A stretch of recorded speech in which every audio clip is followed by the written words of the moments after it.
A lot of people are confused and spreading a lot of misinformation, having a lot of back and forth about what exactly is going on with nurses no longer being considered a professional degree, including a lot of articles on the internet. So I'm going to clear it up for you right now. When the One Big Beautiful Bill Act got passed, what it did was change our federal student loan system. So previously, up until this goes into effect on July 1st of 2026, people who are currently in graduate school, for medical school, physical therapy school, whatever kind of graduate school it is, you could take out as many student loans were required to pay for your graduate schooling. There was no cap on it. The One Big Beautiful Bill Act changed it so that we would now have a two-tiered system. People who were considered professional degrees could now receive a lifetime student loan limit between undergrad and graduate school from the federal government of $200,000 and up to $50,000 per year for their graduate training. People who are in graduate degree programs, which have a different definition than professional programs, and I'm going to read you that definition in just a second. People in graduate programs have a much lower lifetime limit, only $100,000 and $20,500 per year. So this is what the big change is, and this is what I need you all to really lock into and pay attention to, because it's not permanent yet. It hasn't happened yet. Okay, so this is the original definition of a professional degree, which we were working with up until the proposed change.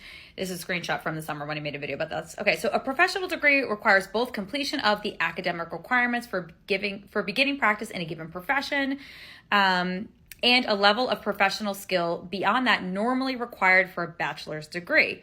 Professional licensure is also generally required.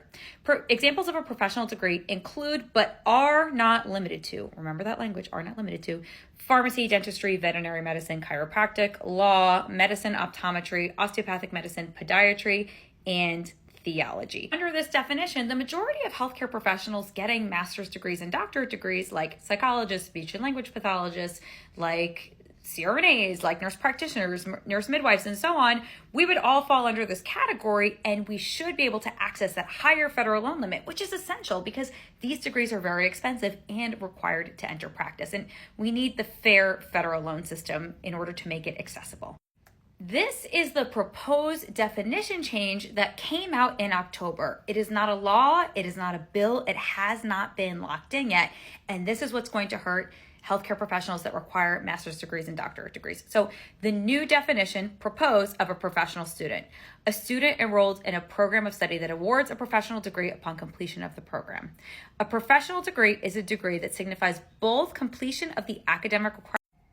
A professional degree is a degree that signifies both completion of the academic requirements for beginning practice in a given profession and a level of professional skill beyond that normally required for a bachelor's degree, where professional licensure is also generally required. And here's the language change that is so scary.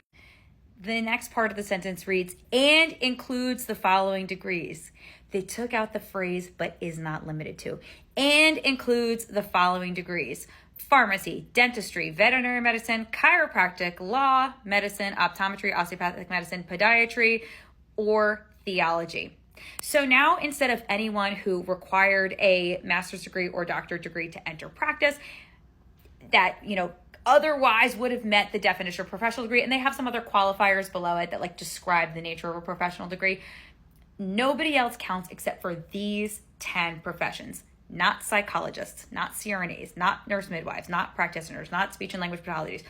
Nobody except for these 10, because the goal is to cap the amount of loans that they're giving out entirely. And they're really leaving out so many healthcare professionals that need access to these fair federal loans so that we can afford to enter practice.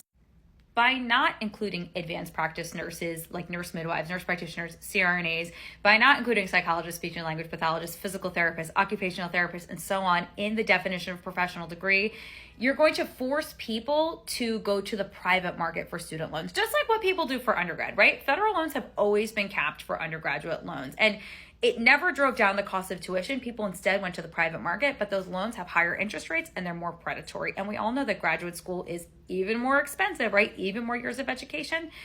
In order to get these loans in the first place, people are going to be required to have higher credit scores and have a cosigner in most cases, which is kind of crazy if you're an adult learner. But this disproportionately hurts people who come from low income backgrounds and who might be first generation Americans, because they might not have someone to co-sign with them. Okay, so this is not going to do anything to stem the rising cost of tuition. All it's going to do is ensure the graduate education is for the wealthy.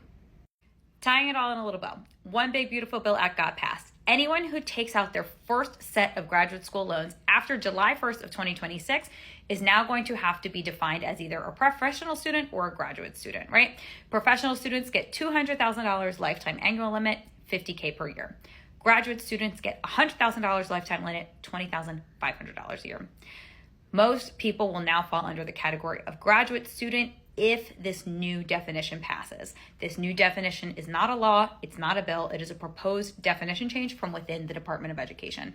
Things we can do to act on it are to contact the Department of Education directly, or if you have a senator or representative who sits on one of the boards that oversee the Department of Education, you have an opportunity to speak to them, to encourage them to influence the DOE to not go through with this new proposed definition change.